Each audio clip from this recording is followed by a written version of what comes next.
Tafadhal Ustaz. Ya, sudah ya. Baik, bismillahirrahmanirrahim. Assalamualaikum warahmatullahi wabarakatuh. Bismillah, alhamdulillah, wassalatu wassalamu ala rasulillah wa ala alihi wa ashabihi wa mawalah. Allahumma salli ala Muhammadin wa ala alihi wa ashabihi ajma'in, amma ba'du. Rabbi israh li sadri wa yassir li amri wahlul 'uqdatam min lisani yafqahu qawli.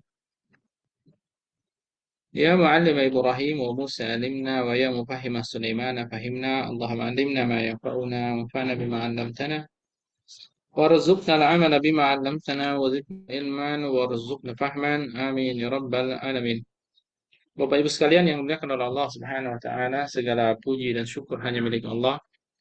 Salawat dan salam senantiasa tercurahkan kepada baginda Nabi mulia Muhammad sallallahu alaihi wasallam, kepada keluarganya, pada para sahabatnya, serta seluruh kaum muslimin wal muslimat dimanapun berada. Semoga Allah Subhanahu wa taala memberikan syafaat, malaikat kita untuk mendapatkan syafaat baginda Nabi kita Muhammad sallallahu alaihi wasallam. Bapak Ibu sekalian yang dimuliakan oleh Allah Subhanahu wa taala, insyaallah bahasan kita di kesempatan kali ini kita akan membahas tentang hayatus shalah, sunnah-sunnah hayah namanya. Mungkin ada sedikit perbedaan dengan para fuqaha, para mustahid dalam pengistilahan di mazhab-mazhab yang lain. Namun saya ingin menyampaikan kepada kita semua, jangan terlalu uh, a priori ya juga sih dengan istilah mazhab. Artinya seringkali kadang kita mendengar mazhab ya ini agak berbeda dalam menyikapi ya, karena sebagian orang uh, merasa bahwa oh saya bukan mazhab ini, saya bukan mazhab fulan ya. Jadi ini bukan persoalan apakah dia mazhab fulan atau mazhab fulan, karena pada dasarnya seseorang itu selama tidak mengatakan dia berikrar kepada mazhab tertentu, maka dia bukan mazhab tersebut. Sebentar ya. Itu hakikat daripada bermazhab ya, atau tamadzhub namanya. Jadi selama tidak berikrar sebagai pengikut mazhab tertentu, maka dia bukanlah pengikut mazhab tersebut. Kita tidak ada kewajiban bermazhab, tapi kita punya kewajiban untuk bertanya kepada mustahid dan ulama, dan umumnya para ulama mustahid adalah khususnya mereka yang di abad-abad awal ya, ketiga, kedua, ketiga, mereka adalah para fuqaha, para mustahid, imam-imam yang memiliki mazhab, dan uh, cukup selamat ya sebagai seorang muqallid kita misalnya menyandarkan segala amalia kita kepada imam-imam, kepada para mustahid, khususnya mereka yang dikenal para mustahid mutlak, para pemilik mazhab ya. Nah, Bapak Ibu sekalian, itu sebagai reminder aja sih ya terkait tentang mazhab. Sekarang kita membahas tentang sunnah hay'ah. Qala al-mu'allif rahimahullahu nafa'ana Allahu bihi wa bi ulumihi fid dharain amin. Wa hay'atuha ay wa hay'atus salat 15 khaslatan.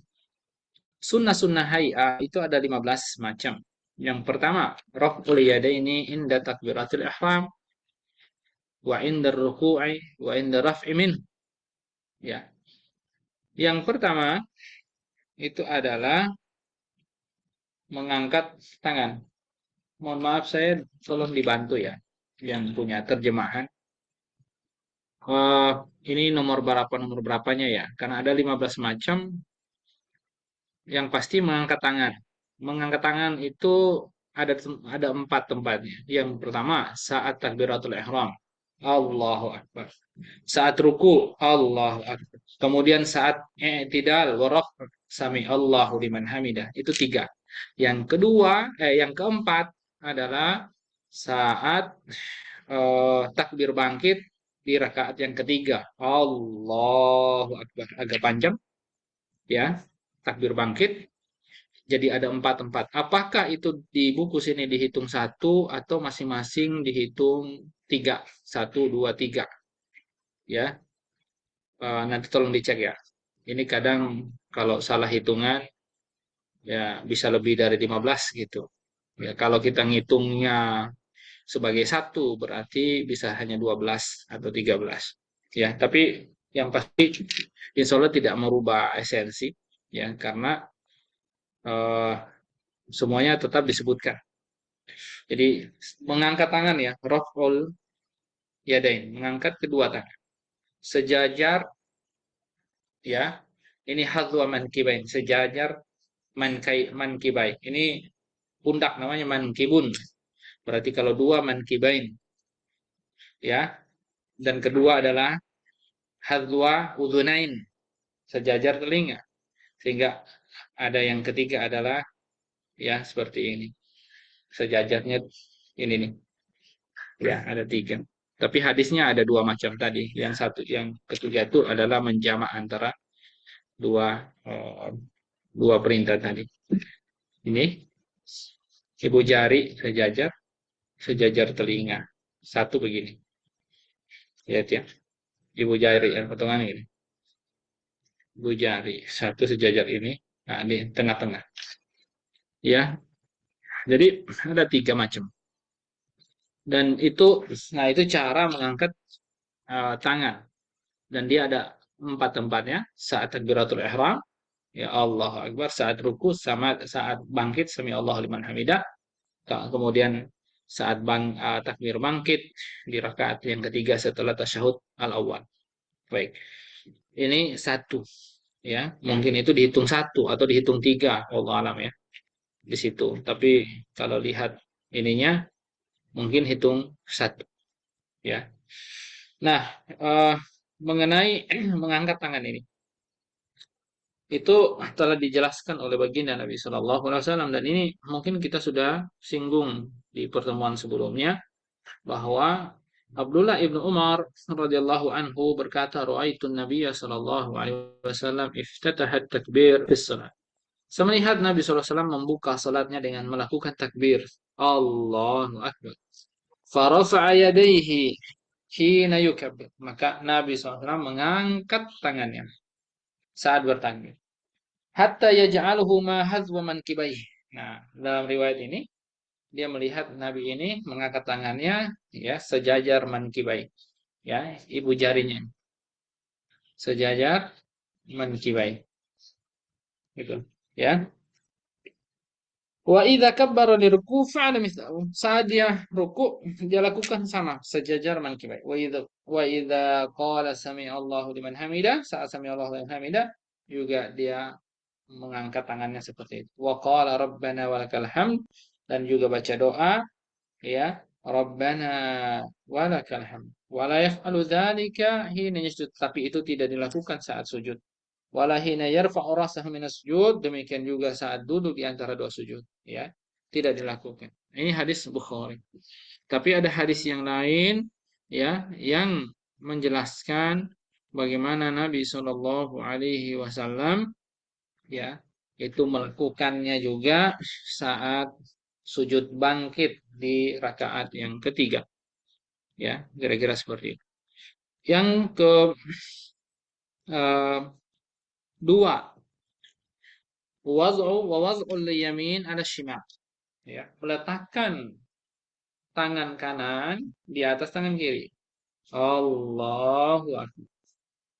Nah, ini saya sudah jelaskan panjang lebar kemarin Bapak Ibu sekalian. Saat orang takbir seperti ini, Allahu Akbar. Otomatis saat tangan atas diletakkan di atas tangan kiri, ya, tangan kanan di atas tangan kiri. Mesti yang akan duluan sampai ke dada kita adalah tangan kiri, ya, kira gitu. Tangan kiri ya, Bapak Ibu sekalian. Allah, nah, tangan kiri. Allah Akbar. Sebagian para ulama, ya, atau para fuqaha, mereka merasa bahwa apa yang dilakukan oleh sebagian muslim, ya, ketika mendaratkan tangan kiri lebih dahulu, biar tangan kanan ini berada di atas tangan kiri, ya, itu dianggap menyelisihi sunnah Nabi SAW yang yujibuhu at-tayammun, bahwa Nabi SAW, ya, dalam segala fikul sya'nihi, dalam segala aktivitasnya, dalam hadis Aisyah radhiyallahu anha, ya, itu sangat berusaha di setiap kesempatan itu mendahulukan kanannya atas kirinya, ya, yujibuhu at-tayammun. Nah, sementara dalam kasus tadi otomatis kan kiri duluan baru tutup sama kanan gitu. Maka sebagian ada fuqaha yang mengatakan saat takbiratul ihram tetap kanan duluan seperti ini, ya, kemudian kiri diangkat seperti ini. Nah, ini masih ra'yun Islami, masih pendapat Islami. Ya, hanya saja sebagian para fuqaha yang tidak mempersoalkan tadi, ya, sejatinya itu tidak ada masalah. Memang itu hanya persoalan apa ya? Ini orang yang seperti ini namanya istihadi sebenarnya, persoalan istihadi. Karena tidak ada nas yang secara tegas, secara jelas yang mengatakan atau mengatakan, ya, yang membicarakan bahwa saya melihat Nabi SAW mengatakan seperti ini misalnya. Sehingga ketika tidak ada ketetapan yang khusus dalam persoalan itu adalah persoalan jibiliyah saja. Persoalan yang umum saja. Kalau yang namanya agar perintahnya tangan kanan di atas tangan kiri, maka ya itu hal yang wajar saat takbiratul ihram. Aslinya ini tidak ada yang mendahului sebenarnya hitungannya. Cuma bagaimana tangan kanan di atas tangan kiri, ya mesti, ya, saat Allahu Akbar barangan gini mesti yang mendarat duluan pasti kiri. Lalu kemudian ditutup kanan. Dan ini tidak dianggap sebagai kiri mendahului kanan, ya, seperti itu. Namun yang mempersoalkan itu, maka, ya, saat mendaratkan tangannya di perut, ya, di atas perut sini, ya, maka kanan duluan ini tetap kanan duluan, tapi diputar seperti ini, ya. Saat itu diputar seperti ini. Ya, nggak ada persoalan, sama-sama itu adalah pendapat Islami, masih eh, diterima, ya, tidak ada yang keliru sih dalam konteks itu, dan itu persoalan istihadi sih. Artinya tidak ada yang keliru itu maksudnya bahwa tidak ada pendapat yang melanggar sunnah, ya, dalam ketentuan tertentu yang misalnya Nabi mengatakan seperti ini atau para sahabat melihat Nabi melakukan seperti ini, ya, sehingga misalnya nasnya bisa ditakwil atau apa, ya, dan seterusnya. Dan itu tidak saling bertentangan, intinya itu tidak saling bertentangan, ya, pendapat itu, karena semuanya tetap uh, tidak saling menolak, gitu ya, tidak saling menolak. Itu mafhum pemahaman atas fakta hadis yujibu tayamun, bahwa Nabi senantiasa selalu mendahulukan yang kanan, ya, dalam setiap aktivitasnya fikul sya'nihi, ya, baik dalam hal menyisir rambut, fitarajjulihi, ya, ataupun dalam hal aktivitas-aktivitas yang lainnya seperti watanakulihi dan seterusnya. Ya, dalam hadis kan begitu, watarajulihi, watanakulihi, ya, dan semuanya. Dalam sisi rambut, dalam pakai sendal, dan seterusnya. Nah, Bapak Ibu sekalian, ya, dalam um, konteks tadi ada yang perlu saya tegaskan lagi, dan ini sudah saya jelaskan. Saat tangan di sini sedekap, ya, sedekap ini, ya, seperti ini. Tangan itu ada 3 model. Satu seperti ini, gini. Ini tangan kiri, tangan kanan nempel di atasnya seperti ini. Satu, ya. Dua, sejajar ini, ya, sejajar. Megang tangan kanan, megang tangan kiri gini. megang ya. Atau 3. Ini ya, seperti ini. Baik ya. Begini, begini, sama begini. Ada 3 ya. Ini penjelasan para fuqaha secara umum dan tidak ada perbedaan pendapat di situ insya Allah ya, yang mereka menjelaskan bahwa bentuk sedekap seperti itu. Lalu yang saya juga terlewat, mohon maaf, seperti apa? Di atas gini, apakah di atas perut seperti ini, apa di dada, di atas perut, ya, sampai ada juga yang misalnya di sini, ya, di lambung. Baik. Sebenarnya bagaimana kita meletakkan tangan kita itu ya berdasarkan hadis yang ada ya, jelas sedekap itu di atas perut ya. Sadar. Sadar itu yang paling depan ya, paling depan. Ada yang memahami sadar itu ini dada, sadar gitu ya.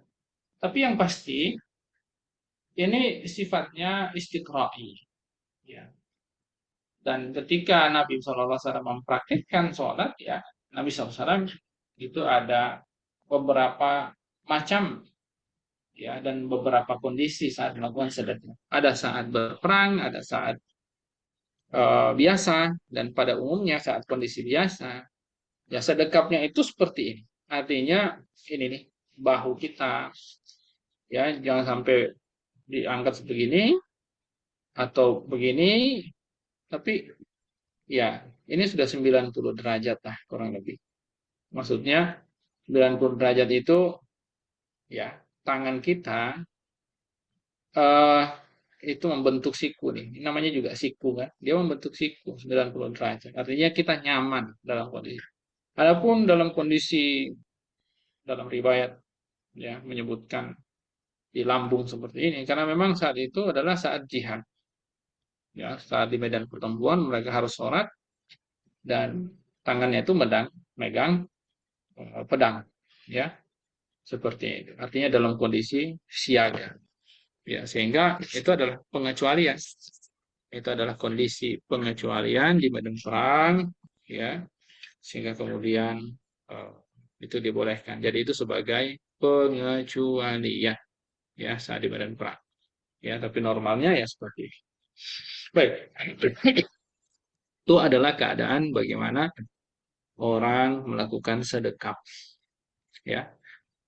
Jadi wawadu'ul yamin ala shimal, ya, meletakkan tangan kanan atas tangan kiri, dan ini dijelaskan dalam hadis Wa'il bin Hijr yang diriwayatkan oleh Imam Muslim, annahu ra'a an-nabiy sallallahu alaihi wasallam rafa'a yadayhi hina dakhala fi shalah thumma wada'a yadahu al-yumna 'ala al-yusra. Itu Wa'il bin Hijr ini dia melihat Nabi sallallahu alaihi wasallam itu meletakkan tangannya saat dia sholat. Maksud dalam sholat itu Allahu Akbar, saat takbiratul ihram ya, kemudian dia meletakkan tangan kanannya itu atas tangan kirinya seperti ini, dan bisa jadi ya Allah seperti biasa gitu kan, karena kata dakhala yadahu ya yadahu fis shalah emap summa wada'a yadahu yumna ya alal yusra ya, eh, dia mengangkat tangannya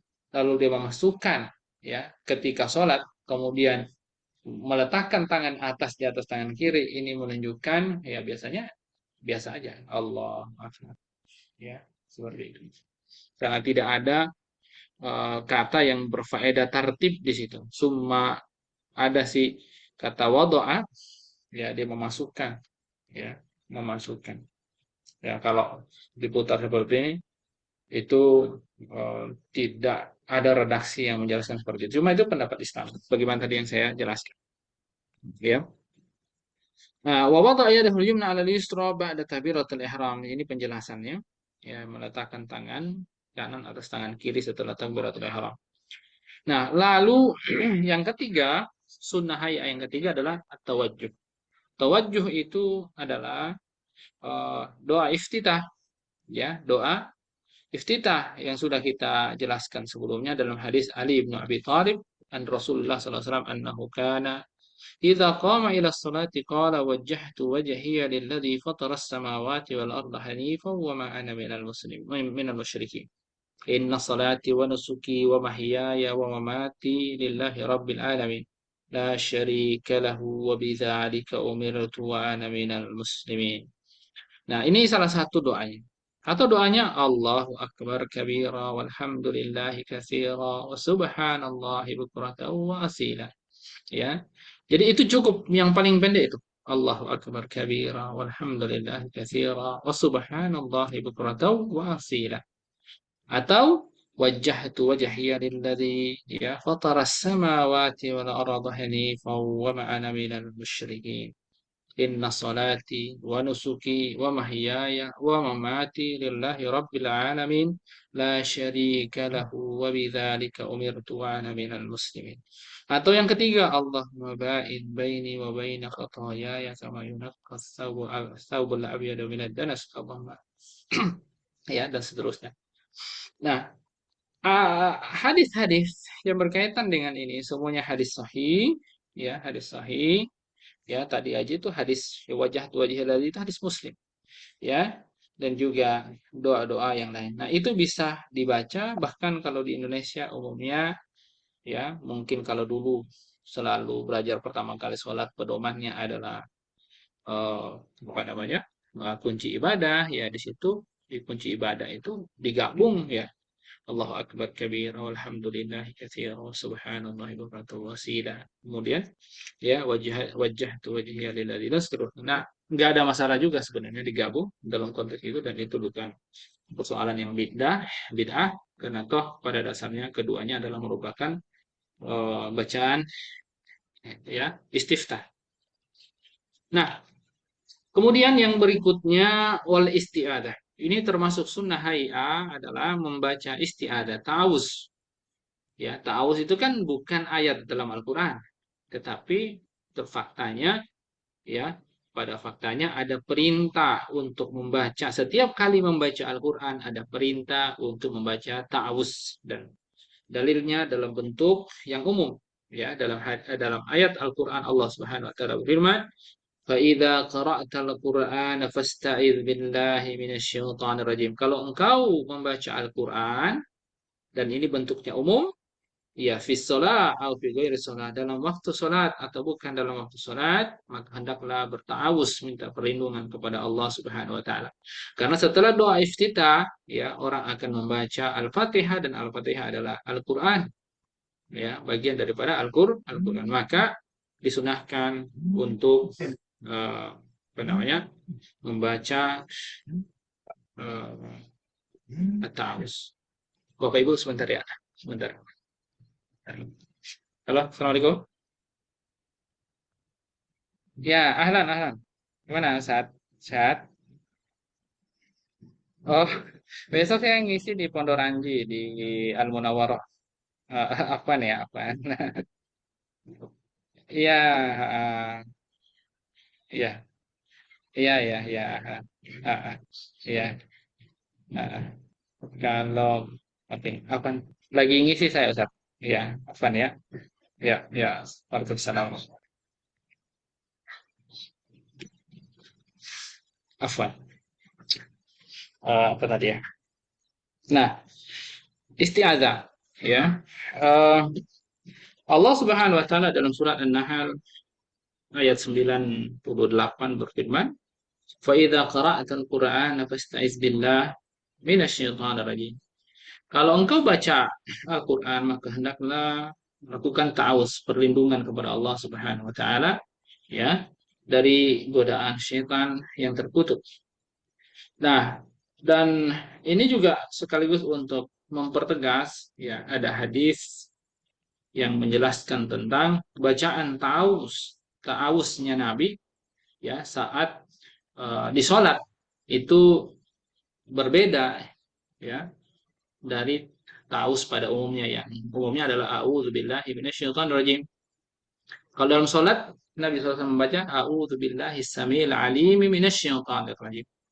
Ya, artinya umumnya ya, ta'awuz yang dilakukan yaitu a'udzubillahi minasyaitonir rajim itu juga tidak ada masalah gitu.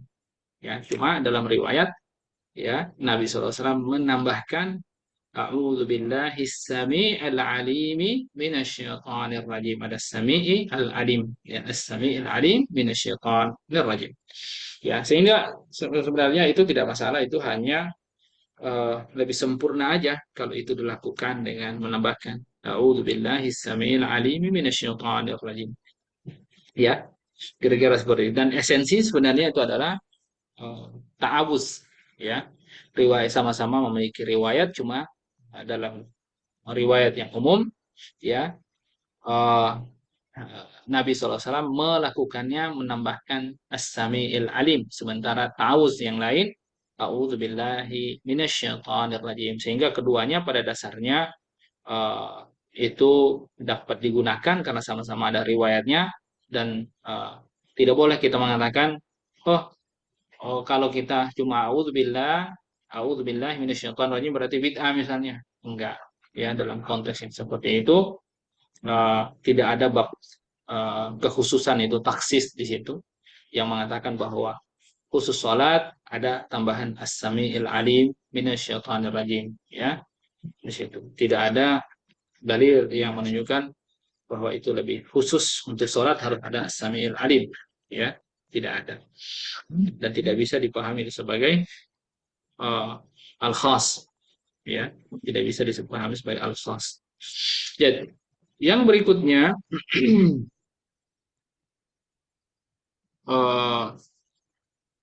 tunggu.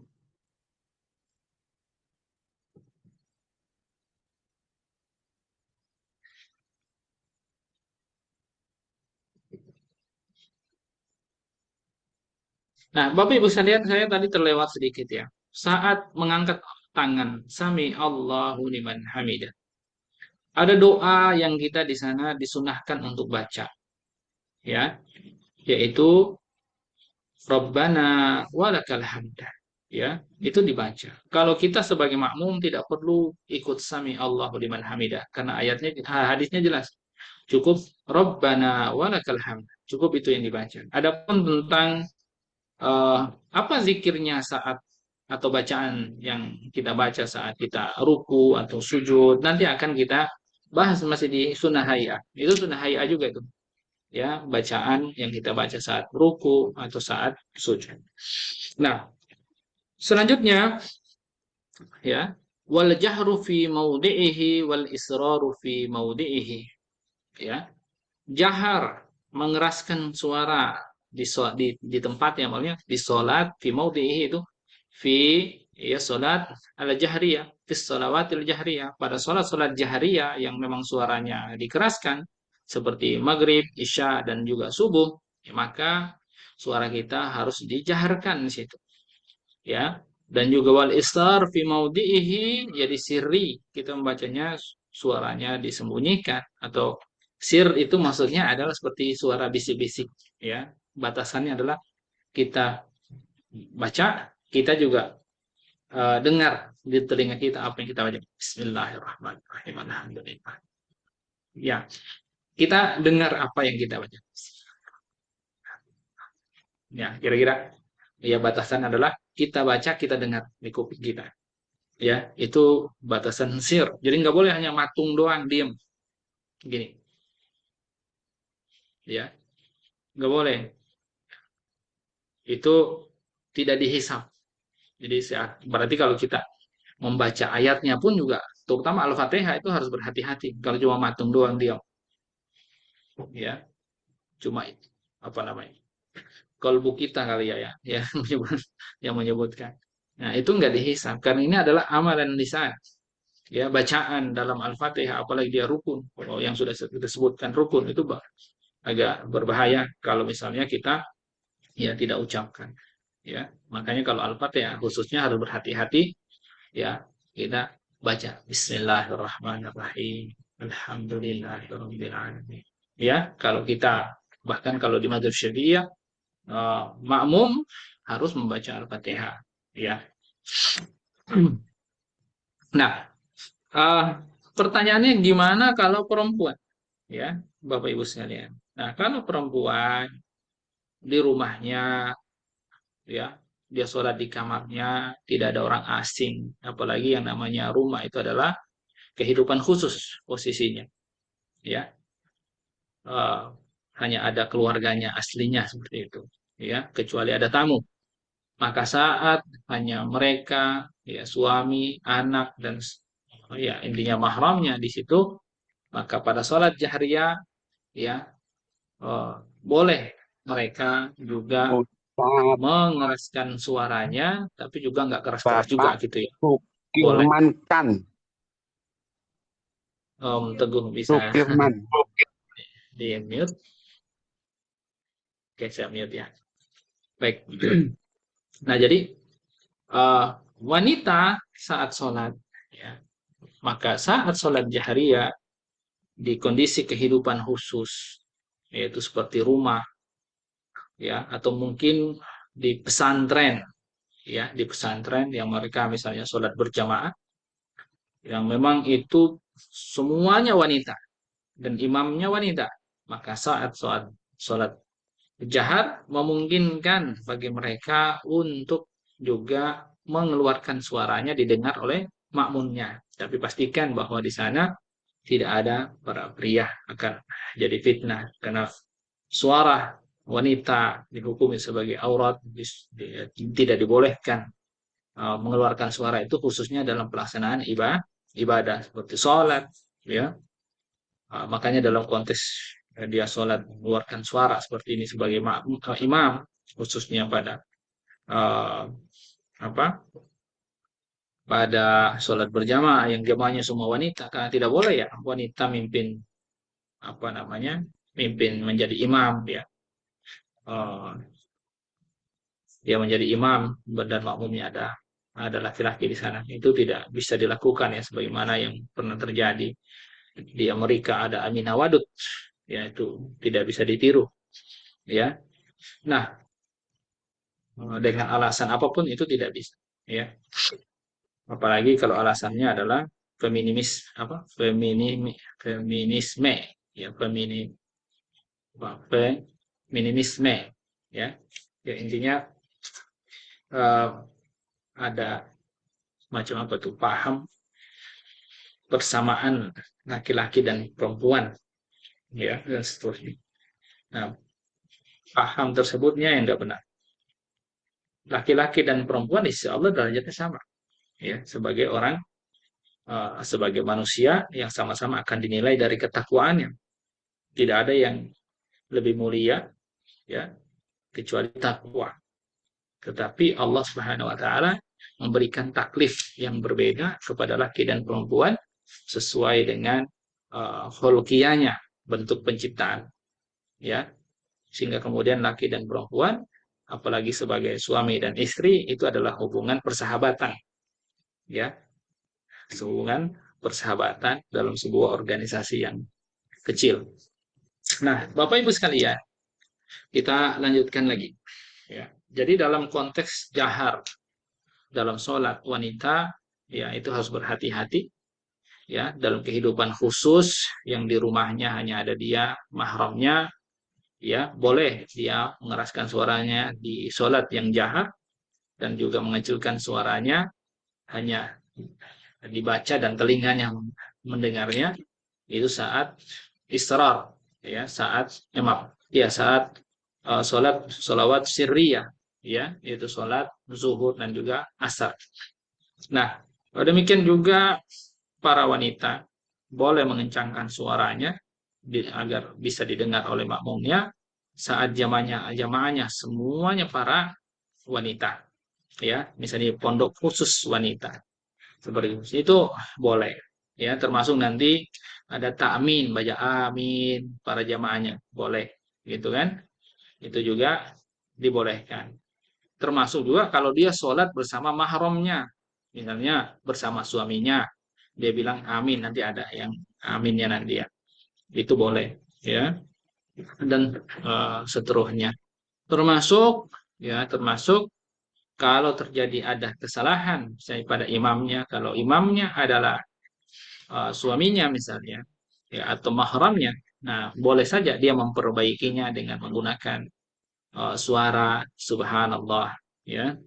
Tapi kalau bukan mahramnya, ya, seperti tempat umum, ya, wanita juga punya hak untuk membetulkan kesalahan si imam, tapi yang diajarkan Nabi dengan tasfik, ya. Ya, 3 kali, ya. Kalau imamnya oh, enggak, ya udah dibiarin. Nah, karena ini ada babnya, jadi kita nggak perdalam. Nah, ini juga sebelumnya telah saya bahas tentang persoalan azan. Ya, azan itu aslinya adalah hanya untuk disyariatkan kepada laki-laki. Tapi apakah boleh dilakukan oleh wanita? Boleh, hanya untuk didengar jamaahnya sekitar, ya. Sehingga misalnya dia lakukan dalam pondok ma'had, ya, itu boleh. Tapi hanya untuk jamaahnya aja, bukan nggak boleh pakai toa keluar, nggak boleh. Itu hanya untuk laki-laki, ya, agar didengar lebih luas oleh masyarakat. Ya. Ini ada khilafiyah yang sangat luar biasa dalam persoalan azan itu, sehingga kemudian ada para ulama mengatakan tidak perlu azan, syariat azan hanya untuk laki-laki. Ya, nggak ada masalah. Ya, itu sangat dipahami gitu kan. Tapi sebenarnya tidak ada mustasnayat, tidak ada dalil yang sharih yang menunjukkan bahwa itu hanya untuk laki-laki azan itu. Ya, hanya kemudian penempatannya aja. Oke, kalaupun misalnya boleh bagi para wanita karena tidak hanya istisna pengecualian, maka harus diatur, yakni perempuan hanya bisa melafalkan azan itu, ya, pada saat kapan? Yaitu pada saat eh, di khusus, ya, di pesantren misalnya wanita atau jamaahnya para wanita yang memang hanya untuk didengarkan oleh para wanita yang di situ, ya, di jamaah dan seterusnya. Baik, Bapak Ibu sekalian, itu terkait tentang wal jahru fi maudhihi wal isharu fi maudhihi. Selanjutnya eh, saya sebelum jelaskan lebih jauh, ya, di sini ada dalil, ya, di surat Al-Isra ayat 110, ya, yang di sana menyebutkan, ya, intinya eh, sebelum saya menjelaskan ayat itu, ya, jahar di sini disebutkan di sholat subuh dan juga sholat maghrib dan isya, dan juga di hari Jumat dan juga Idul Fitri, Idul Adha, ya, dan khusuful qamar saat, ya, sholat gerhana matahari, gerhana bulan, ya, maaf, saat gerhana bulan, ya, karena dia di malam hari, ya, khusuf bukan kusuf. Dan juga sholat istisqa, ya, minta hujan, dan juga sholat tarawih, sholat witir, ya, dan juga sholat witir Ramadan, ya, dan juga eh, 2 rakaat saat tawaf di malam hari, dan juga waktu subuh kalau misalnya tawafnya di malam hari, karena itu sholat jahriyah itu adalah sholat yang malam hari, ya, apapun hikmahnya. Ada yang mengatakan, ya, ini ya, ada para fuqaha kita yang mencoba untuk mencari hikmahnya tapi nggak ada dalilnya, ya, sebenarnya, ya, kenapa jahriyah itu adalah sholat-sholat yang waktunya malam, ya, seperti maghrib, isya, dan juga subuh, ya. Ah, ini sebenarnya hikmahnya bukan hikmah istinbati, ya, bukan, ya, ini muktasabah, ya, hikmah yang coba disampaikan oleh para fuqaha bahwa alasannya biar masuk akal aja, walaupun, ya, itu bukan alasan hukum karena dia sifatnya tauqifi, ya. Mereka mengatakan, ya, namanya juga malam hari, susah penerangan supaya orang tahu ada orang sholat misalnya, dan ini terlalu dipaksakan, ya, dan tapi itu bukan alasan pensyariatan, itu aja sih. Tapi hikmah itu sangat mungkin, tapi dikatakan sebagai alasan pensyariatan, sebab pensyariatannya kenapa dijaharkan, nah itu tidak tepat, ya. Nah, eh, jadi di sholat sunnah mutlak di malam hari, ya, itu suaranya jangan juga kencang banget, ya, tawassut lah. Sebagaimana Allah Subhanahu wa taala berfirman, wala tajhar bisolatika wa tukhafid biha wa batagi baina dzalika sabila. Ya, dalam ayat ini solat lain Allah mengatakan untuk solat lain, ya, jangan kamu kencangkan juga suaramu, wala tajhar, ya, dengan sholatmu, tapi jangan juga sampai siri, yang auzubillahi minasyaitonir bismillahirrahmanirrahim. Jangan siri juga kayak sholat zuhur itu jangan. Tapi setengah-setengah aja. Ya, wabtagi baina dzalika sabila. Artinya ya setengah-setengah. Nah, eh, ini menunjukkan bahwa memang sholat sir disunahkan dibaca sir, ya, sholat jahar disunahkan membaca jahar artinya keras, ya, sementara untuk sholat di malam hari, di tengah malam hari, sholat lail, ya, sholat tahajud itu adalah sedang aja gitu kan. Nah, ada hadis yang juga apa namanya, ya, menjelaskan bahwa Nabi SAW itu sholatnya dijaharkan khususnya pada sholat di malam hari itu, ya, waktu Isya. Ini berdasarkan hadis dari Jabir bin Mut'im berkata, qala itu Rasulullah sallallahu alaihi wasallam, ya, qara'a fil maghrib bitur. Ya, Nabi uh, membaca surat Tur, ya. Jadi saya mendengar Nabi membaca surat Tur. Artinya apa? Kalau makmumnya mendengar pasti Nabi SAW itu membacanya jah. Demikian juga dalam hadis Al-Barra, ya, dia mengatakan qala sami'tu Nabiya sallallahu alaihi wasallam yaqra'u wat-tini waz-zaitun fil isya, di salat isya, ya, wa ma sami'tu ahadan ahsana sautan minhu au qira'atan. Jadi saya tidak mendengar seseorang yang lebih baik bacaannya, lebih bagus bacaannya, lebih indah bacaannya, melebihi bacaan dan juga suaranya Nabi Shallallahu Alaihi Wasallam.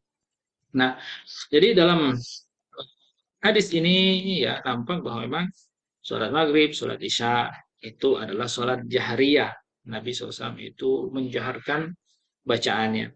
Nah, dalam hadis yang lain juga sama pada sholat fajar, hadis Ibnu Abbas, ya, yang itu juga dihadiri jin, ya, dalam hadis tersebut menjelaskan mereka mendengarkan Al-Quran dari Nabi, ya, dan di sini dijelaskan wahwa yusolli bi ashabihi salatul fajar, bahwa Nabi kala itu, ya, sedang sholat subuh bersama para sahabatnya, ya. Nah, falamma sami'ul qur'ana istama'u lahu, ketika para jin itu mendengar bacaan Al-Qur'an, ya, mereka melakukan istima'. Istima' itu adalah apa, al-ihtimam wal insat.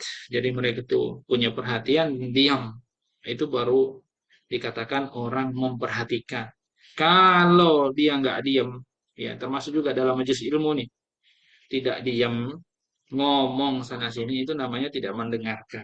Walaupun telinganya mendengar apa yang dikatakan, ya. Jadi itu diajarkan juga termasuk dalam adab bermajelis.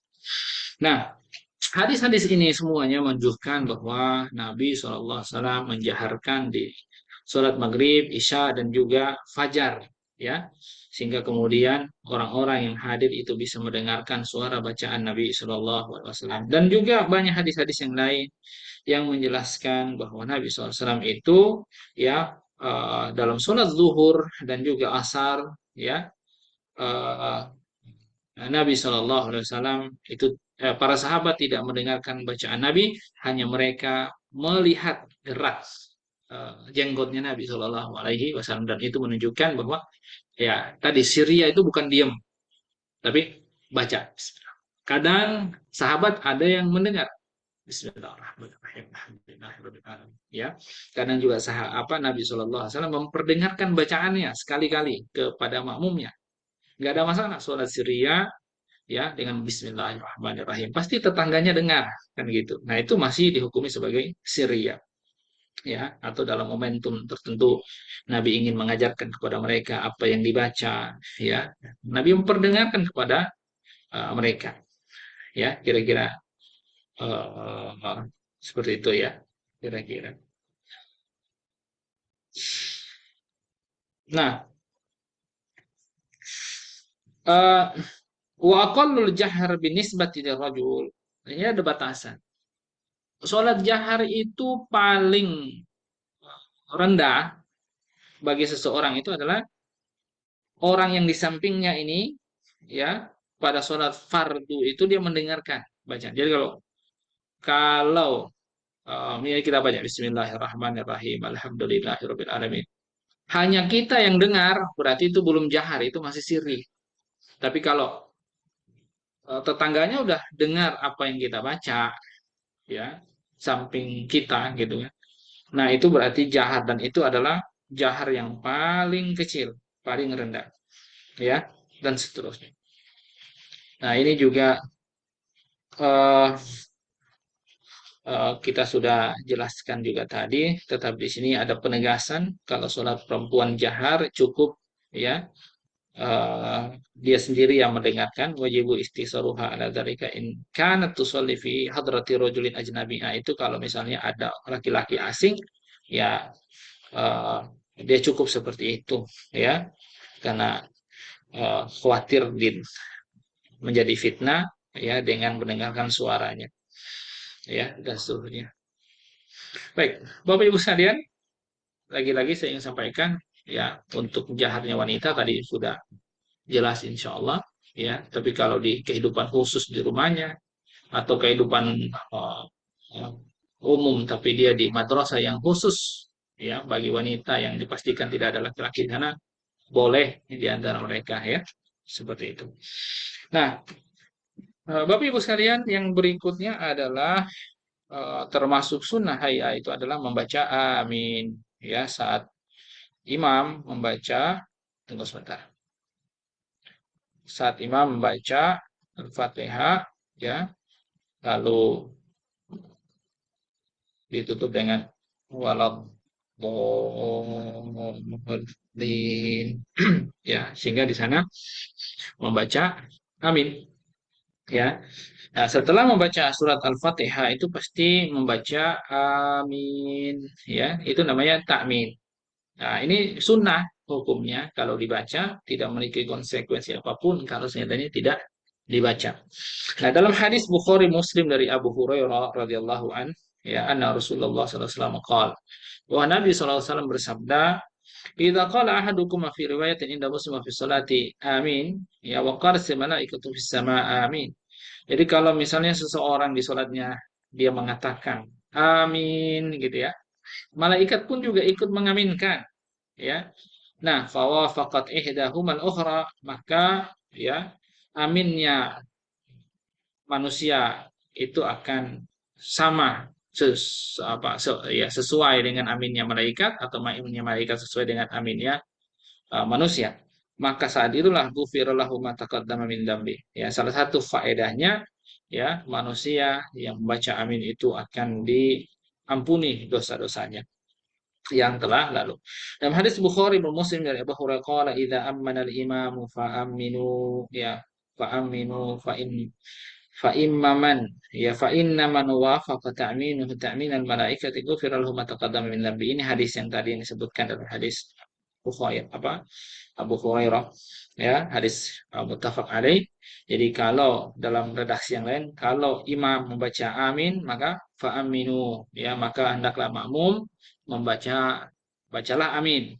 Fa in man wafaqa, barang siapa, ya, sesungguhnya orang-orang yang aminnya sama dengan aminnya malaikat, ya, maka akan diampuni dosa-dosanya yang telah lalu, ya, yang telah dia lakukan. Imam Syihab Az-Zuhri mengatakan, ya, dia berkata bahwa eh ya, maksudnya dia ada salah satu ruwat hadis, dia mengatakan, ya, wa kana Rasulullah SAW yaqul amin, bahwa Nabi SAW itu mengatakan amin, ya, wa qalu idza ammana ay arada ta'min wa qad faraga minal qira'ah. Jikalau dia ingin membaca amin, ya, artinya itu menunjukkan dia telah selesai membaca surat Al-Fatihah. Maka fayu aminu al-ma'mum. Jadi makmum itu membaca amin itu saat imam sudah selesai membaca uh, Al-Fatihahnya. Nah, wa yakunu ta'minuhu muqarinan li ta'minil imam. Sehingga uh, aminnya makmum itu sama dengan, ya, berbarengan dengan ya, aminnya imam, ya, di anna ta'minal ma'mum li qiraatil imam la li ta'minihi, karena aminnya makmum itu karena bacaan imamnya, itu bukan karena bacaannya, ya. Eh, Bukan karena bacaan takmin atau eh, aminnya imam, bukan, tapi barengan, ya, ya, karena kiroahnya imam, ya, seperti itu. Nah, ini ada hadis yang menunjukkan hal itu. Idza qala al-imam ghairil maghdubi alaihim waladdallin. Ini penegasan aja. Kalau imam sudah mengatakan ghairil maghdubi alaihim waladdallin, maka faqulu amin. Jadi jangan sampai kita membaca amin itu setelah imam membaca amin. Jadi tidak muwafaqah, tidak selaras, tidak barengan, ya. Tapi bagaimana bisa barengan? Ya, itu harus diusahakan barengan gitu baca. Ya. Jadi ada redaksi fa innaman wafaqa qaulahu qaulul malaika. Jadi barang siapa yang perkataannya aminnya sama dengan aminnya malaikat, maka ghufiralahu ma taqaddama min dambi, maka akan diampuni dosa-dosanya yang telah lalu, ya, dan seterusnya. Nah, Bapak Ibu sekalian, ya, yang dimuliakan oleh Allah Subhanahu wa taala, eh, yang termasuk daripada sunnah hayya yang berikut itu adalah membaca surat pendek, ya, setelah surat Al-Fatihah. Wa qira'atus surati ba'dal Fatihah. Membaca surat pendek, ya, eh, setelah surat Al-Fatihah, dan ini juga ditegaskan oleh Allah Subhanahu wa taala dalam Quran surat Al-Muzammil, ya. Jadi di surat Al-Muzammil itu, ya, perintah Allah untuk membaca, ya, surat atau bacaan yang mudah, gitu kan, ya. Oh. Jadi, ya, faqra'u ma tayassara minal Qur'an, ya, bacalah apa yang mudah bagimu dari ayat Al-Qur'an. Nah, ini juga memang menjadi dalilnya Hanafiyah, ya, ayat ini faqra'u ma tayassara minal Qur'an.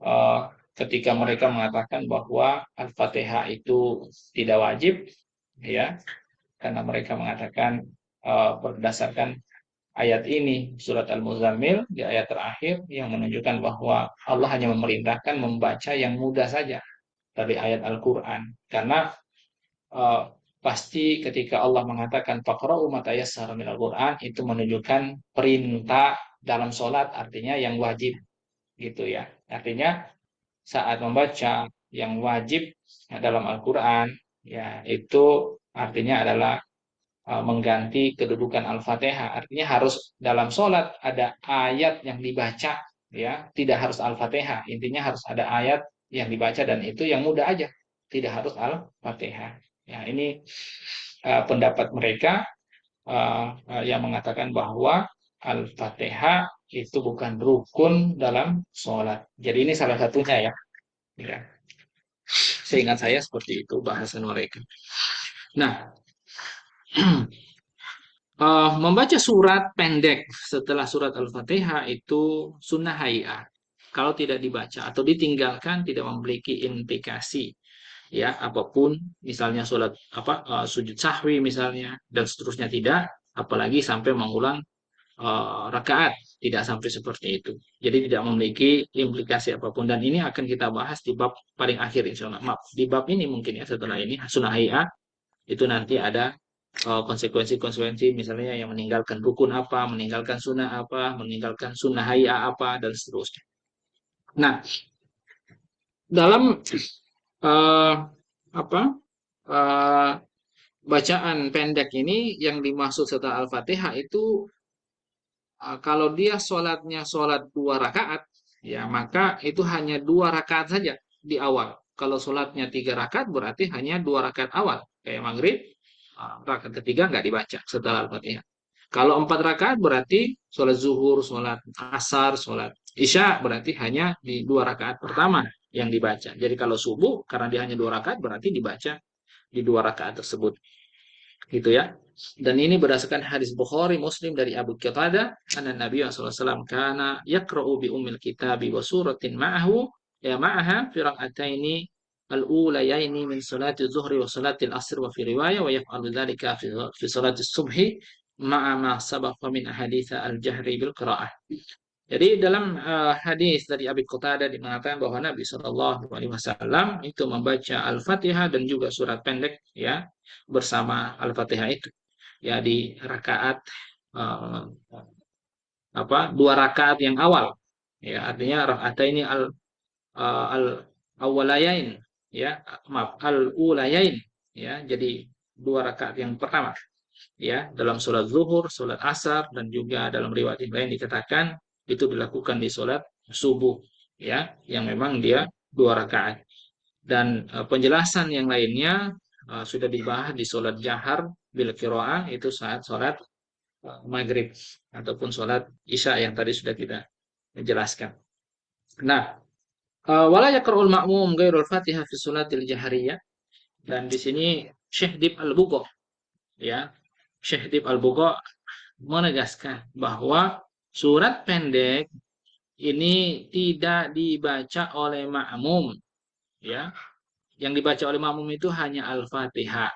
Dalam mazhab Syafi'i memang ditekankan makmum hendaklah baca Al-Fatihah ya, walaupun dia sholat berjamaah karena larangan Nabi SAW itu pernah melarang makmumnya membaca apapun ya di belakang imam itu larangan datang bukan dari awal, tetapi larangan Nabi SAW itu datang setelah bacaan makmum itu ternyata mengganggu imam.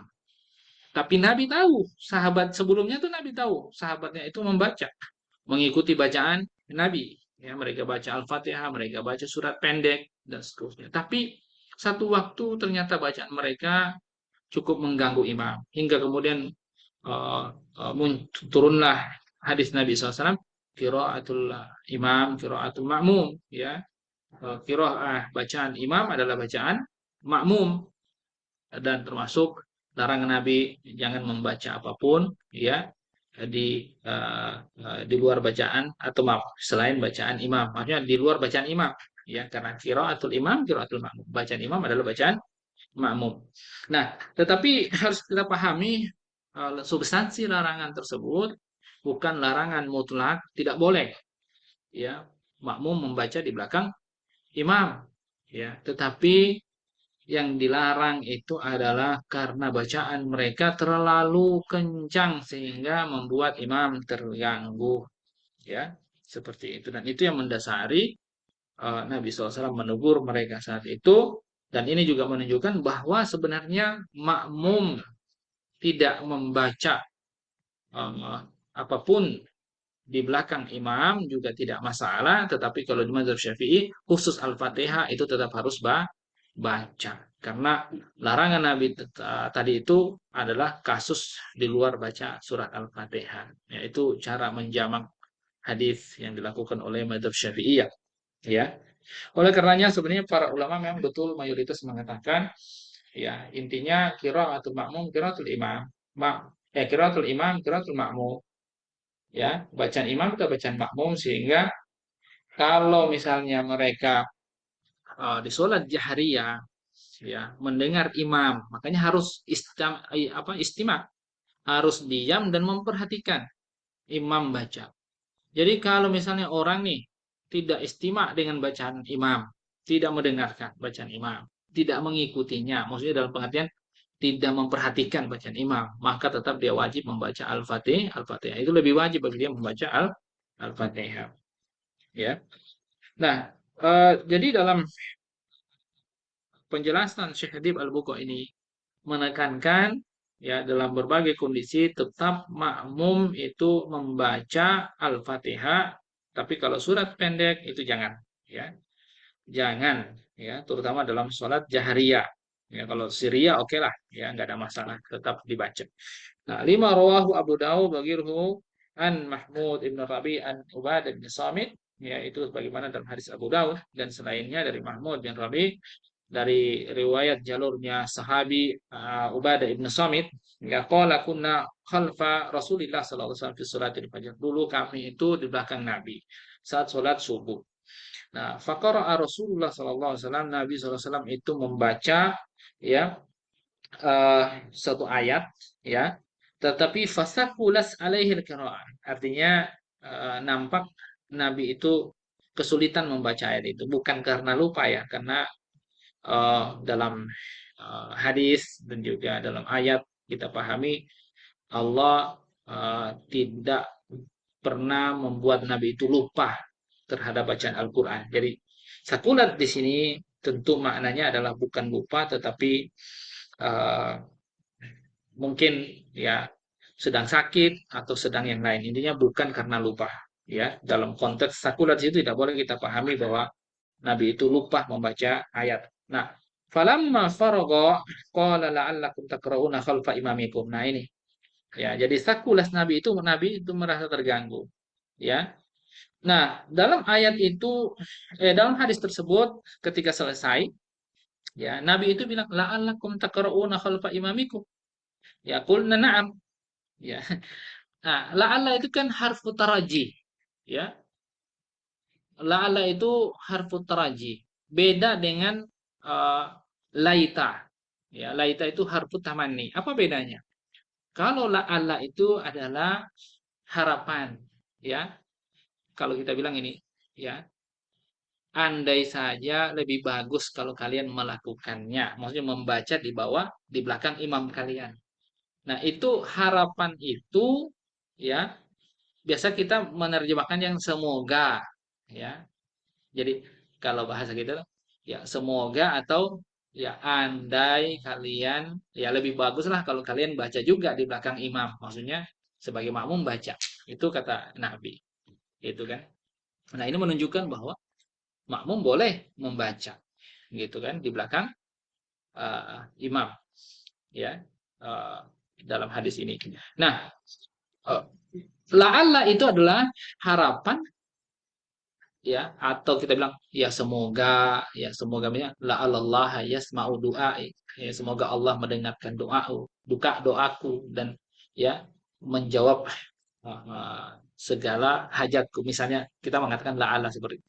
Tapi kalau laita itu adalah harapan yang nggak mungkin bisa diwujudkan, bukan berarti kita bilang oh Allah uh, mustahil mewujudkan, ya. Contoh misalnya gini, ya, laita laitani a'udu ya syaban. Misalnya orang tua sudah sepuh, ya, sudah nenek-nenek, kakek-kakek bilang, laitani a'udu syaban. Ya, andai saja saya ini kembali muda. Bisa nggak orang yang sudah 60 tahun kembali bocah kayak anak SMP? Nggak mungkin kan? Nah, itu artinya sudah menyalahi sunatullah, qadar. Ya, bukan Allah tidak mampu, tapi Allah tidak mau. Ya, dalam konteks seperti itu, karena itu merupakan ketetapan Allah. Ya, jadi dalam konteks seperti itu kita uh, ini ada bahasan tertentu nih materinya gitu ya. Nah, ini namanya laita. Ya, itu namanya laita.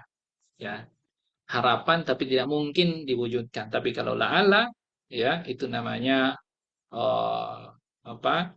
Ya, kalau yang tadi harfut tamani, kalau ini harfut tarajih namanya. Nah, jadi Nabi SAW itu punya harapan agar kita itu melakukan itu. Tapi apa kata para sahabat? Kulna na'am. Ya, kami sudah melakukannya ya Rasul. Ya. Hadan ya Rasulullah. Ya, ini menunjukkan bahwa mereka melakukannya. Qala la tafa'lu illa bi Fatihati kitab. Ya, ya, ketika mereka bilangnya seperti itu, ya, eh, Nabi mengatakan la tafalu illa bi Fatihal kitab. Jangan lakukan itu kecuali Al-Fatihah.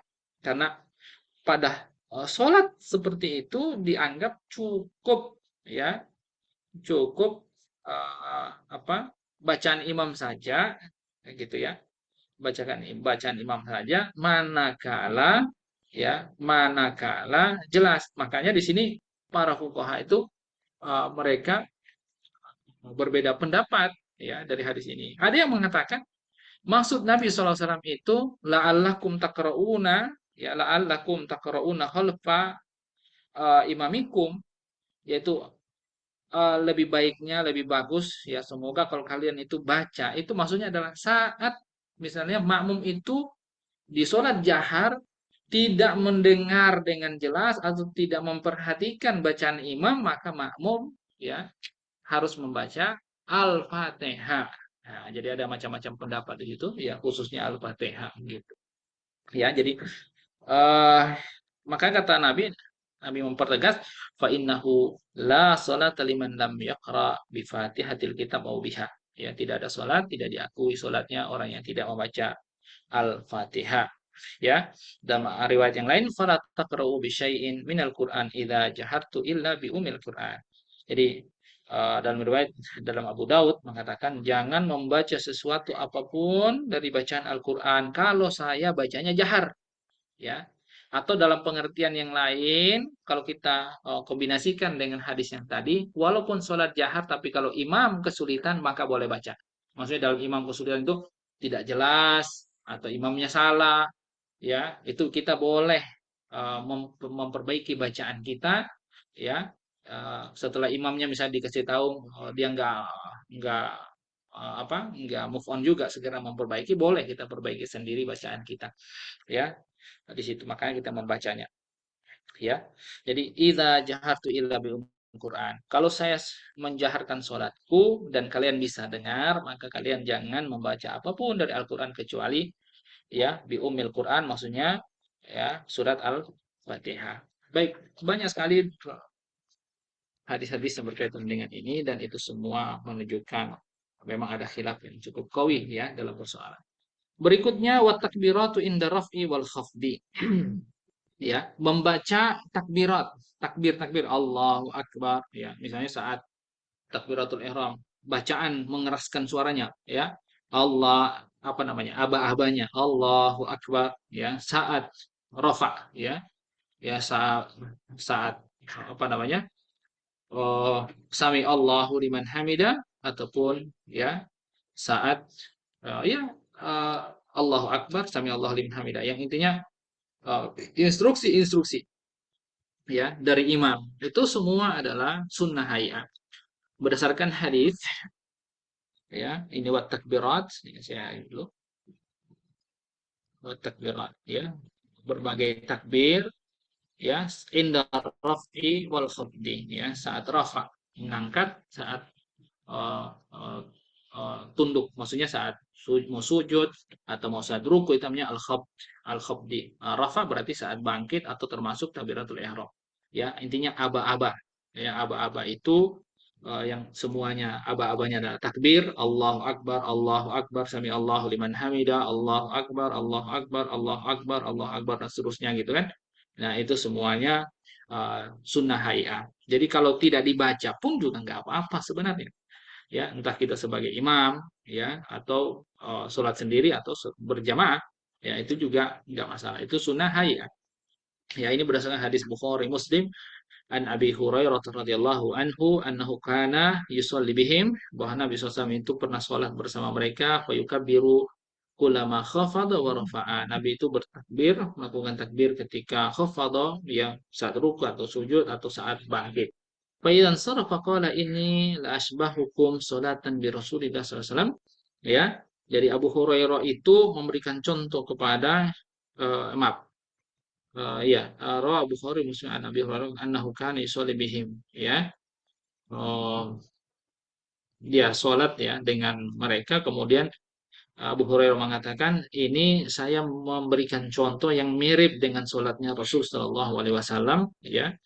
Eh, Iya, yang mirip dengan sholatnya Rasulullah SAW. Dan bihim di situ maksudnya adalah biashabi, ya biashabihi, yaitu kepada sahabatnya Abu Hurairah.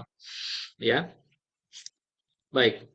Lalu eh, berikutnya wa qawlu sami Allahu liman hamidah Rabbana lakal hamd. Ya, bacaan sami Allahu liman hamidah. Bacaan sami Allahu liman hamidah ini juga termasuk ya, juga termasuk doanya Rabbana lakal hamd atau Rabbana walakal hamd. Ya, dalam hadis Rabbana walakal hamd ada wanya. Tapi kalau hadis yang lain ada yang mengatakan Rabbana lakal hamd. Ya, keduanya nggak ada masalah. Ya. Intinya eh, bacaan tersebut, ya sami Allahu liman hamida rabbana walakal hamd atau rabbana lakal hamd, ini adalah sunnah hayah, ya, disunahkan untuk dilakukan dan tidak memiliki konsekuensi apabila ditinggalkan.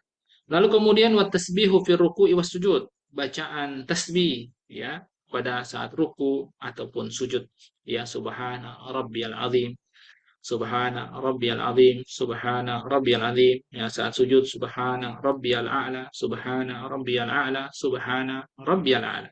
Nah, tasbih-tasbih yang kita baca saat ruku ataupun sujud, ya, itu semua adalah sunnah hayah. Sebagaimana dalam hadis Huzaifa qala salaitu ma'an Nabi sallallahu alaihi wasallam dzata lailatin. Saya salat bersama Nabi di satu malam, ya, wa fihi tsumma raka, dan di situ ya hadisnya cukup panjang tapi langsung dipotong. Nabi SAW dia menyebutkan kemudian saat sujud, ya, maaf, saat ruku Nabi itu membaca faja'ala yaqul subhana rabbiyal azim, ya. Nah, lama rukunya itu sama dengan lama saat berdirinya, kata Huzaifah. Ya, summa sajada. Lalu pas saat sujud, faqala subhana rabbiyal a'la. Ya, dan fakana sujuduhu qariban min qiyami. Sujudnya juga sama, lamanya sama dengan saat berdirinya. Artinya memang ya saat sujud, saat ruku, ya itu hampir berbanding, ya sama lamanya dengan saat berdirinya, yaitu mulai dibaca Al-Fatihah, kemudian surat pendek, artinya cukup lama, ya. Jadi itu mungkin perlu kita perhatikan. Tapi itu semua adalah sunnah, ya. Jadi bacaan Subhana Rabbiyal Azim, Subhana Rabbiyal A'la, dan disunahkan kalau di Madzhab Syafi'i dibaca 3 kali, ya. Walaupun di sini sebenarnya tidak ada batasan. Baca sekali boleh, baca 2 kali boleh, 3 kali boleh, lebih, tapi usahakan ganjil, ya. Dan tidak banyak, tidak kurang, ya. Dibaca 3 kali itu tidak banyak, tidak kurang. Kalau baca satu sedikit, baca dua genap, baca tiga itu ganjil, sehingga angka 3 dan banyak riwayat menunjukkan tentang angka 3 itu adalah bacaan yang paling umum, ya, dalam melaksanakan ibadah apapun. Jadi tidak ada ketentuan harus berapa kali, tapi usahakan ganjil, ya, maka memungkinkan untuk dibaca sebanyak mungkin dengan ganjil saat sujud ataupun rukuk. Nah, lalu kemudian wawad'ul yadaini 'alal fakhidain, ya, fil julus. Meletakkan 2 tangan di atas paha, ya, paha kanan, tangan kanan, paha kanan, tangan kiri, paha kiri saat duduk, ya. Dan eh, kaki kirinya, ya, kaki kirinya dibentangkan, ya. Kemudian wayak bidu, maaf, tangan kirinya dibentangkan, ya, bentangkan dia bersatu berarti seperti ini. Sementara tangan kanannya itu begini, ya, di atas paha. Bisa ya? Tangan kanannya seperti ini. Illa al-musabbihata fa innahu yushiru biha mutasyahidan. Kecuali pas saat tasbih musabbihah. Nah, ini telunjuknya seperti ini. Ya, mutasyahidan. Ya, saat tasyahud, ya. Jadi pas tasbihnya, ya, tasbihnya itu oh, ada jarinya seperti itu. Jadi saat awal seperti ini. Hingga memang ini ada beberapa pendapat, ya, sehingga kemudian saat tasyahud itu dari awal bisa sudah menunjuk seperti ini, maka saat asyhadu alla ilaha illallah, pas illallahnya itu gini. Nah, ini yang paling jamak, jadi kan di awal asyhadu alla ilaha illallah. Jadi illallahnya aja, ya. Langsung diturunkan dikit, ya, seperti itu, dan itu menunjukkan sudah ada pergerakan. Memang ada khilaf di situ, para ulama ada mengatakan harus tuh gerak-gerak gini gerak, ya, itu khilaf, ya, khilaf di sana para ulama, tapi yang pasti itu sunnah hayah semuanya itu, ya, meletakkan tangan model kayak tadi itu tidak ada konsekuensi apapun, ya, tidak merusak sholatnya dan tidak juga perlu uh, mengulangnya, ya, itu semua sah-sah saja seperti itu modelnya, ya. Kemudian wal iftirasu fi jami'il jalasat, ya, di seluruh duduknya ada namanya duduk iftiros, ya, kecuali ya wa tawarruk fil jalsatil akhir, kecuali di duduk akhir, tahiyat akhir, itu baru tawarruk. Ya, iftirosh itu apa? Ya, iftirosh itu adalah duduk kaki kiri di bawah pantat, membentang. Bisa ya, membentang seperti duduk. Ya, bukan ya duduk duduk biasa saat duduk di antara dua sujud atau duduk tasyahud awal. Nah, itu namanya eh, iftirosh ya.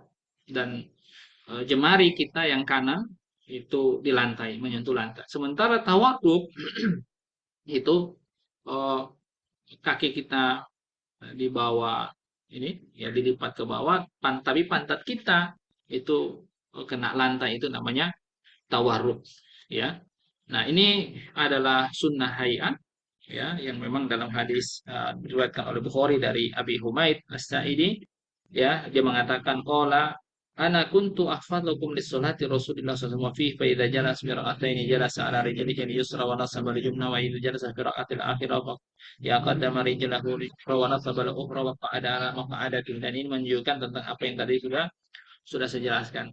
Nah, dan yang terakhir, Bapak Ibu sekalian, yang termasuk sunnah hay'a itu adalah taslima asaniyah, yaitu uh, ucapan Assalamualaikum yang kedua. Kalau yang pertama itu masuk rukun dan sudah kita bahas. Dan ini berdasarkan hadis Ibnu Mas'ud, anna Nabi SAW kana yusallimu an yaminihi wa an shimalihi. Nabi itu memberikan salam ke kanan dan ke kiri. Ya, hatta yura bayadu khaddihi, hingga kemudian kelihatan bahwa Nabi itu orang putih, ya pipinya putih. Assalamualaikum warahmatullahi. Assalamualaikum warahmatullahi. Nah, Nabi SAW mengucapkan Assalamualaikum warahmatullahi ya, dan juga Assalamualaikum warahmatullahi, artinya seimbang. Dalam hadis saat qala kuntu ara Rasulullah SAW yusallim an yaminihi wa an yasari hatta ara bayada khaddihi. Nah, ada tata cara memberikan salam Bapak Ibu sekalian, ini bagian terakhir ya sebelum kita tutup. Oh, jangan ikut tidak. Nah, Nabi SAW itu ini akwal ya para fuqaha. Dalam memberikan salam itu kita seimbang. Kalau kita baca Assalamualaikum kanan, maka Assalamualaikum juga kiri. Kalau kita bilang Assalamualaikum warahmatullahi kanan, maka Assalamualaikum warahmatullahi Cici, jangan. Kamu ini nggak boleh sayang. Nah, eh, saat maaf, saat membaca Assalamualaikum warahmatullahi wabarakatuh kanan, maka membaca Assalamualaikum warahmatullahi wabarakatuh juga kiri. Itu yang pertama, artinya seimbang. Yang kedua, ya, kita membacanya lebih banyak kanan daripada kiri. Assalamualaikum warahmatullahi, ya. Maka kiri boleh kita baca Assalamualaikum.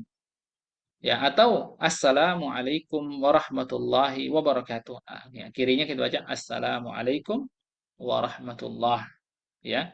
Itu boleh. Nah, ini contoh eh, apa? Kita membaca salam seimbang, sama satu dilebihkan kanan atas atas kiri. Baik. Ini yang mungkin bisa kita jelaskan insyaallah di kesempatan kali ini yang berkaitan dengan sunnah hay'a. Insyaallah kita akan melanjutkan di kesempatan berikutnya ya dengan bahasan topik eh, topik yang masih berkaitan dengan sholat. Saya kembalikan kepada Riki Faryatafadhal untuk mengambil alih forum. Tadi ada pertanyaan Ustaz, ini di kolom chat dari Ibu Anita Rahman Ustaz. Mungkin. Sebentar. Baik. Assalamualaikum warahmatullahi wabarakatuh. Apa ini bertanya? Untuk bacaan al-iftitah dahulu diajarkan menggunakan ini wajah tu wajahiyah. Ya. Yang benar dan baik itu menggunakan ini wajah tu atau langsung wajah tu wajahiyah. Baik, itu nggak ada masalah, tapi redaksinya adalah wajah tu wajahiyah langsung. Dan itu maknanya sudah menyangkut wajah itu kan bahasa Arabnya, aku mengarahkan wajahku. Wajahiyya lilladzi, ya wajahku ke hadapan Allah, yaitu alladzi fataras samawati wal ardh, ya, kepada yang menciptakan langit dan bumi. Nah, kalau ditambahkan ini wajah itu, ya memang ada riwayat sih, kalau nggak salah ya, seperti itu. Tapi eh, kalau cukup dengan wajah itu nggak apa-apa, ya. Wajah itu wajahnya. Tapi kalau mau tambah ini wajah itu, setahu saya ada riwayat juga ya, wah ini, jadi nggak ada masalah. So, ya, Cece nggak boleh gitu saya, nggak boleh, nggak boleh. Ya nih, ayo. Oh, nih. Ah, em, jangan ini ya, jangan. Jangan jangan. Sih. Selanjutnya apa boleh dibantu bacain apa dulu tuh? Ada sebentar. Habis sini. Jangan. Pertanyaan dari Bu Anita apa? Sebentar. Dari Anita. Bu Anita apa? Oh, ini bertanya lebih afdal mana antara membaca Al-Fatihah berbarengan dengan imam kita dengan bisik-bisik atau fokus menyimak tapi mulut komat kamil tadi. Ya, sebaiknya ini juga termasuk yang dibahas oleh para ulama ya. Sebaiknya kita membacanya tidak berbarengan. Tapi sebenarnya kalau membaca barengan pun juga nggak apa-apa ya. Karena itu barengan itu ya karena khawatir ini aja sih apa namanya khawatir mengganggu imam. Tetapi insya Allah tidak ada masalah ya, tidak ada masalah. Tapi kalau bisa membaca tidak berbarengan juga tidak apa. Menunggu imam selesai baca Al-Fatihah baru kita membaca Al-Fatihah, otomatis imam sedang membaca surat pendek termasuk ketika kita terlewat bacaan Al-Fatihah imam. Mau nggak mau kita baca Al-Fatihahnya saat imam baca surat pendek. Ya, insya Allah itu nggak ada masalah. Kalau pengen dapat fadilah keutamaan yang lebih banyak, ya, Dengar. maka kita membacanya sebaiknya sebelum imam membaca surat pendek itu. Ya, supaya kita mendapatkan keutamaan bacaan imam di surat pendek. Ya, kira-kira seperti itu. Baik, Wallahu a'lam bishawab. baik, insya Allah terjawab ya Bu Anita Rahman. Baik, Bapak Ibu semuanya. Jika ada yang ditanyakan lagi, silahkan Bapak Ibu semuanya bisa kolom chat atau bisa on mic. Sebelum kita tutup kajian kita pada malam ini. Silahkan. Ada? Apakah ada? Baik, sebenarnya tidak ada, Ustaz. Mari kita akhiri. Baik, terima kasih Bapak Ibu semuanya. Iya, Alhamdulillah betul ya. kita sudah di akhir kajian ibadah ini. Semoga Bapak Ibu semuanya yang menyimak, yang kemudian meluangkan waktunya pada malam hari ini, yang kemudian seperti itu bisa mendapatkan pahala yang berlimpah dan semoga keluarga kita, Bapak Ibu kita semua, dan khususnya umat kita, Allah berikan keberkahan dalam kehidupannya dan berikan kesehatan yang sempurna. Amin ya rabbal alamin. Baik, Bapak Ibu semuanya kita tutup dengan hamdalah, doa qiyamul majlis dan Rabbil alamin, astagfirullahaladzim. Alhamdulillah rabbil alamin. Subhanakallahumma rabbana wa bihamdika asyhadu an la ilaha illa anta astaghfiruka wa atubu ilaik. Assalamualaikum warahmatullahi wabarakatuh. Terima kasih Bapak Ibu. Waalaikumsalam warahmatullahi wabarakatuh. Ustaz. Afwan Ustaz, terima kasih. Syukran, Ustaz.